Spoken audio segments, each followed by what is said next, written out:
Hello friends, अवाम welcome to all of you in BKC teaching school YouTube channel.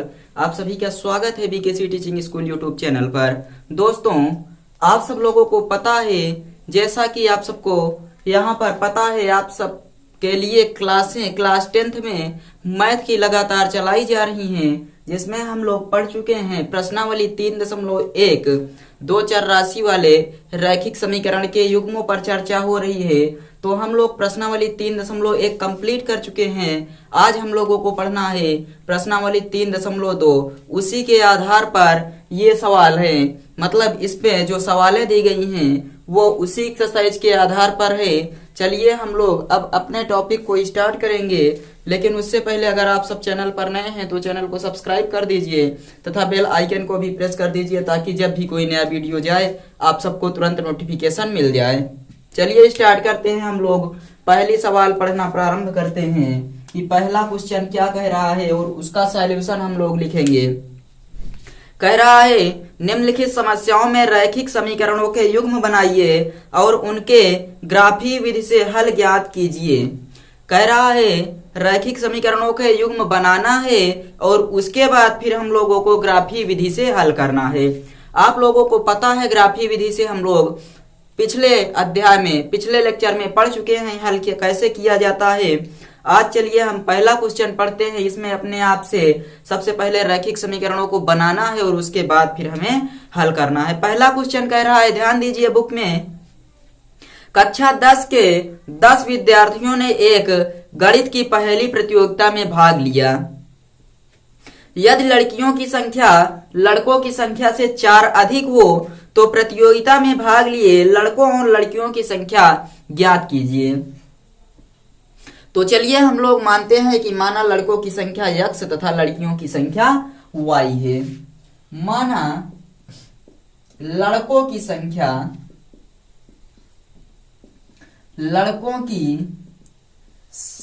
बराबर x तथा लड़कियों की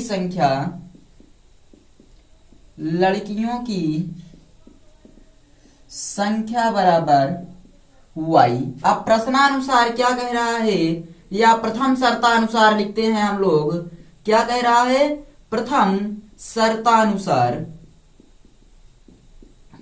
कह रहा है कक्षा 10 में लड़कों और लड़कियों को मिलाकर कुल संख्या कितनी है, कुल विद्यार्थियों की संख्या 10 है। तो हम लोग प्रथम शर्तानुसार लिखते हैं x प्लस वाई बराबर 10, यानी कि लड़कों की संख्या प्लस लड़कियों की संख्या बराबर 10। अब द्वितीय शर्तानुसार क्या कह रहा है, तो हम लोग अब लिखेंगे द्वितीय शर्तानुसार।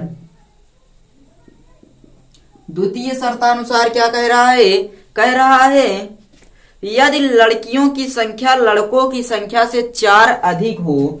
ये क्या है, लड़कों और लड़कियों की संख्या।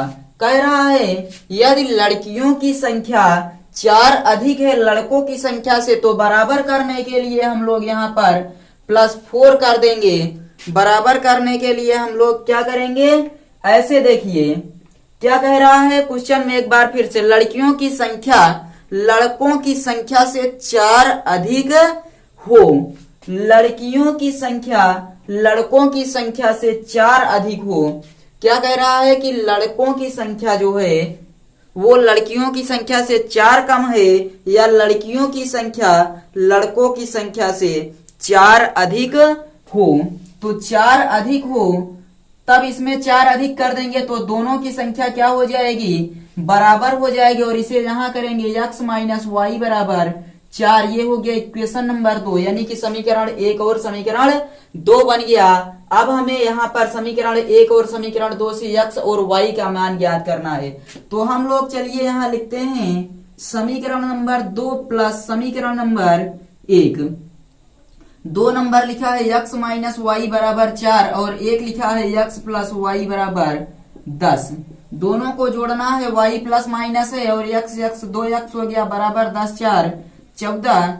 x की वैल्यू कितना आ गई, 14/2, यानी कि 2 7 14। x बराबर 7 आ गया। x का मान 7 आ गया।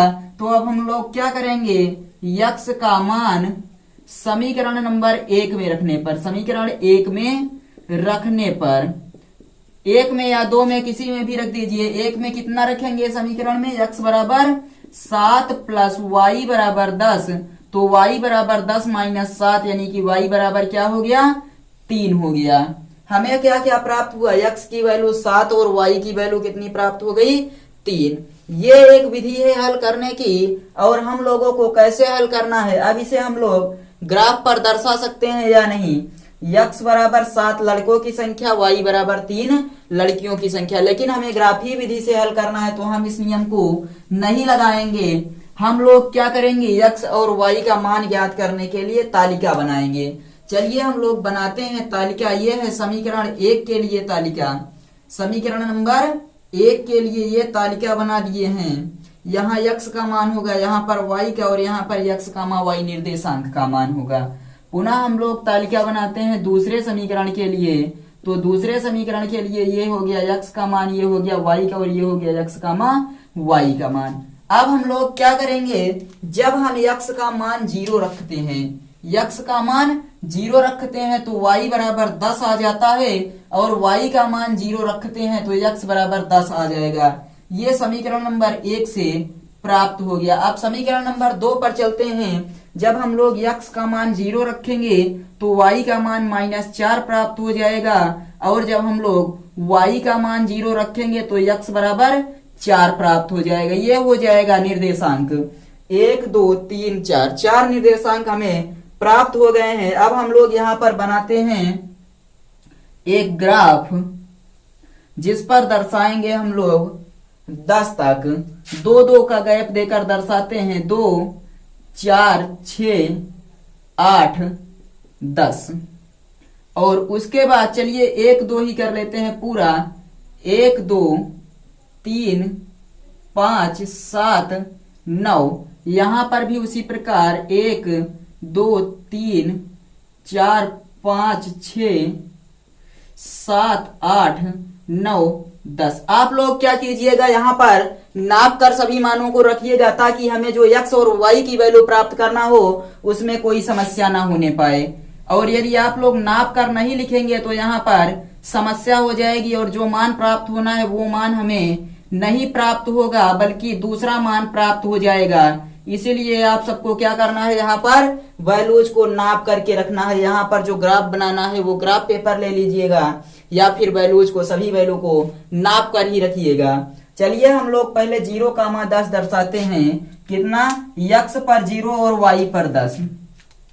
तो ये हो गया x पर 0 y पर 10, यहाँ पर आ गए हैं कितना, 0,10, और कह रहा है 10,0, ये हो गया एक, ये है 10,0। अब इन दोनों को हम क्या करेंगे, यहाँ पर मिला देते हैं, दोनों को क्या करते हैं, मिला देते हैं। तो एक लाइन ये बन गई, किस समीकरण के लिए, पहले समीकरण x प्लस वाई बराबर 10 के लिए है। ये किसके लिए है, x प्लस वाई बराबर 10 के लिए। दूसरा हम लोग देखते हैं 0,-4, x पर 0 y पर -4, ये है 0,-4, और ऊपर की तरफ कितना गया है, 4,0, x पर 4 y पर 0। तो हम लोग इन दोनों को भी क्या करेंगे, अब मिला देंगे। जब हम लोग इन दोनों को मिलाएंगे तो हमें क्या प्राप्त होगा, जो वैल्यू प्राप्त होगी वो इस दोनों को आगे बढ़ाते हुए चले जाएंगे। तो हम लोग अगर नाप कर यहाँ पर वैल्यू रखते हैं तो हमें जो ग्राफ प्राप्त होने वाला है वो कुछ इस प्रकार से होगा। मतलब जो हमें ग्राफ प्राप्त होने वाला है वो जहां पर ये काटेगा, ये कुछ इस प्रकार से यहाँ काटने वाला है। तो ये कितना हो गया, ये हो जाएगा 3, ये कितना हो जाएगा 3, और ये हो जाएगा 7। तो हमें y पर क्या प्राप्त हो रहा है, 3, और x पर 7, x पर 7 y पर 3, 7,3 प्राप्त हो गया। यहां से हम लोग क्या लिखेंगे, अतः x क्या माने हैं, लड़कों की संख्या, लड़कों की संख्या, लड़कों की संख्या x बराबर 7 तथा लड़कियों की संख्या, लड़कियों की संख्या y बराबर 3। दोनों का योग करने पर 10 आ गया। यही है इसका आंसर। आप लोग अच्छे से समझ लीजिए, माना लड़कों की संख्या x, लड़कियों की संख्या y। प्रथम शर्तानुसार x प्लस वाई बराबर 10, द्वितीय शर्तानुसार x माइनस वाई बराबर 4। और यहाँ पर प्रथम समीकरण के लिए फॉर इक्वेशन नंबर फर्स्ट के लिए और ये फॉर इक्वेशन नंबर सेकंड के लिए हमें 4 निर्देशांक प्राप्त हुए। चारों को दर्शाने के बाद हमें जो वैल्यू प्राप्त हुई वो 7,3 है। अतः लड़कों की संख्या x बराबर 7 और लड़कियों की संख्या y बराबर 3। आप लोग नोट कर लीजिए, ऐसे ही करना है। और इसको यदि आप लोग नाप कर रखेंगे तब इसकी एग्जैक्ट वैल्यू प्राप्त होगी, नहीं तो जैसे अभी यहाँ पर हो रहा था वैसे ही वैल्यूज में डिफरेंस आ जाएगा। तो आप लोग नाप कर ही रखिएगा या ग्राफ पेपर पर दर्शाइएगा, तब कोई दिक्कत नहीं होगी। नोट कीजिए। चलते हैं हम लोग दूसरे क्वेश्चन पर अपने, जल्दी से नोट कर लीजिए, उसके बाद बताइए। तो हम लोग चलते हैं अपने दूसरे क्वेश्चन पर। चलिए अब आप लोग ध्यान दीजिए। यहाँ पर क्वेश्चन नंबर 1 का सेकंड पार्ट क्या कह रहा है। कह रहा है 5 पेंसिल तथा 7 कलमों का कुल मूल्य 50 रुपए है, जबकि 7 पेंसिल तथा 5 कलमों का कुल मूल्य 46 रुपए है। एक पेंसिल का मूल्य तथा एक कलम का मूल्य ज्ञात कीजिए और इसको हमें ज्ञात करना है ग्राफीय विधि द्वारा। तो चलिए हम लोग सबसे पहले यहाँ पर मानते हैं कि माना एक पेंसिल का मूल्य x रुपए तथा एक कलम का मूल्य y रुपए है। क्या मानेंगे? माना एक पेंसिल का मूल्य, माना एक पेंसिल का मूल्य बराबर x रुपए तथा एक कलम का मूल्य बराबर y रुपए।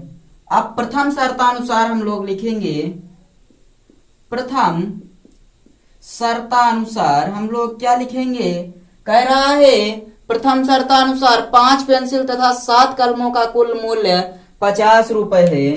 तो 5 पेंसिल यानी कि 5x प्लस 7 कलम यानी कि 7y बराबर 50। ये हो गया समीकरण नंबर 1। और अब हमें कह रहा है द्वितीय शर्तानुसार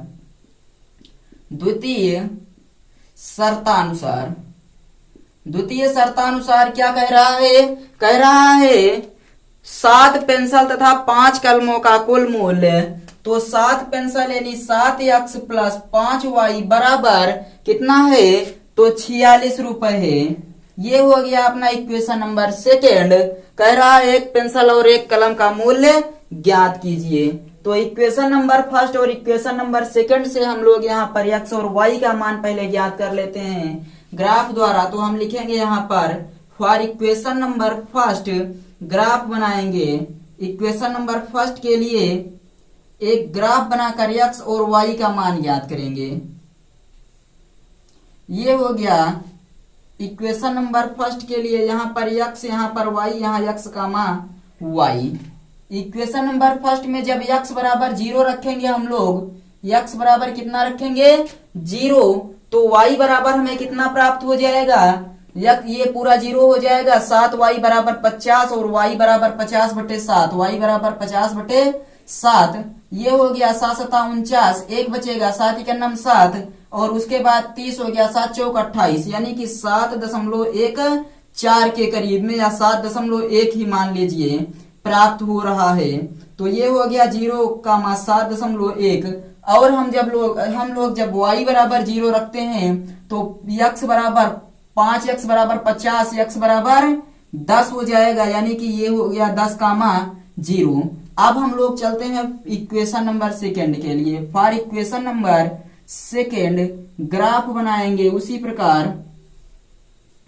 तो यहाँ पर x, यहाँ पर y, यहाँ x का मान y, ये x बराबर 0, y बराबर 0। जब हम लोग x बराबर 0 रखेंगे तो 5y बराबर 46 हो जाएगा और y बराबर 46/5, यानी कि 5 × 9 45, 1 46, 5 दूनी 10, ये हो गया 9.2, यानी कि 0 का मान 9.2। और जब y बराबर 0 रखेंगे हम लोग, y बराबर 0 तो 7x बराबर 46, यानी कि x बराबर 46/7, 7 × 42, 4 46, दशमलव लगाएंगे, 40 हो गया, 7 × 5 = 35, मतलब कि 5 × 50, 7 × 7 = 49, यानी कि 6.5 हो गया।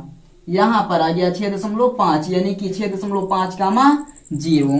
तो इतना आ गया। अब हम लोग क्या करते हैं, 1 2 3 और 4, हमें सारणी में 4 वैल्यू प्राप्त हो गई है। किसकी 4 वैल्यूज प्राप्त हुई हैं, तो हमें 4 निर्देशांक प्राप्त हुए हैं। हम लोग यहाँ पर अब लिखेंगे, यहाँ पर लिखते हैं, निर्देशांक को प्रदर्शित कर देते हैं। ये हो गया 1 2 3 4 5 6 7 8 9। ध्यान दीजिएगा, आप लोग इसको नाप कर ही प्रदर्शित कीजिएगा या फिर ग्राफ पर ही बनाइएगा। 2 3 4, ताकि क्वेश्चन गलत ना होने पाए। और उसके आगे यहाँ पर 8 9 10 ऊपर है। तो हम लोगों को सबसे पहले x पर 0 जाना है, y पर 7.1। कहाँ पॉइंट बनेगा, x पर ये हो गया 0, y पर 7.1 कुछ यहाँ बनेगा, तो ये हो गया 0,7.1 ये पॉइंट।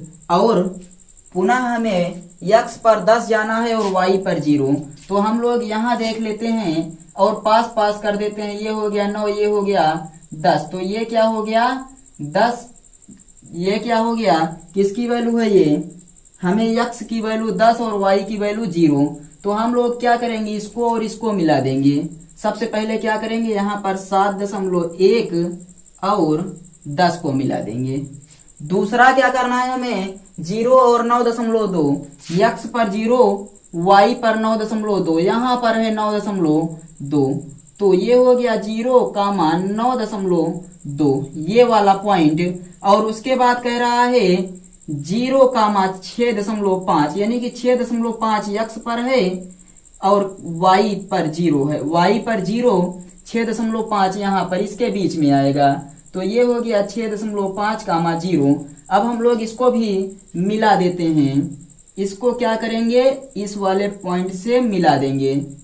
इसको हम लोगों ने क्या किया, इस पॉइंट से जब हम मिला दिए तो हमें जो वैल्यू प्राप्त होगी वो कुछ इस प्रकार से होगी। दूसरे वाले में y पर 5 पर काटेगा, y पर ग्राफ 5 पर और x पर 3 पर काटने वाला है। तो x पर जहां 3 है, ये 3 इस प्रकार से काटेगा, मतलब कि ये जो ग्राफ बन रहा है ये 5 और 3 पर एक दूसरे को काटेगा। तो आप लोग ध्यान दीजिएगा और इसको नाप कर ही लिखिएगा। बार बार बता रहे हैं आपको, या तो आप सारणी का प्रयोग यहाँ पर ग्राफ का प्रयोग कीजिएगा या फिर नाप कर ही लिखिएगा। तो ये हो गया अपना 3,5 यानी कि x की वैल्यू 3 और y की वैल्यू कितना आ गया, 5 आ गया। तो हम लोग क्या लिख सकते हैं, अतः किसका मूल्य, एक पेंसिल का मूल्य, एक पेंसिल का मूल्य x बराबर 3 रुपए तथा एक कलम का मूल्य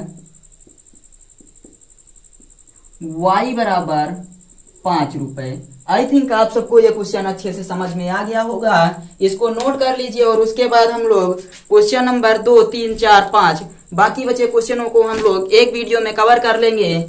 तो मिलेंगे आप सबसे नेक्स्ट वीडियो में। तब तक आप लोग पढ़ते रहिए और यदि वीडियो पसंद आता है तो उसको लाइक और शेयर कर दीजिएगा। चलिए मिलेंगे अगले वीडियो में, तब तक के लिए बाय।